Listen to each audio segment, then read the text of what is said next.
بسم الله الرحمن الرحيم. يا أيها الإنسان ما غرك بربك الكريم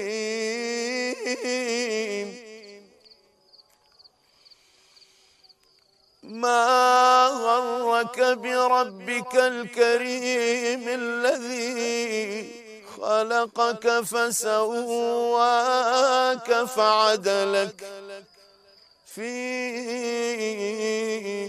أي صورة ما شاء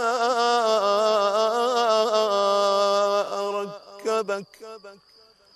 كلا بل تكذبون بالدين وإن عليكم لحافظين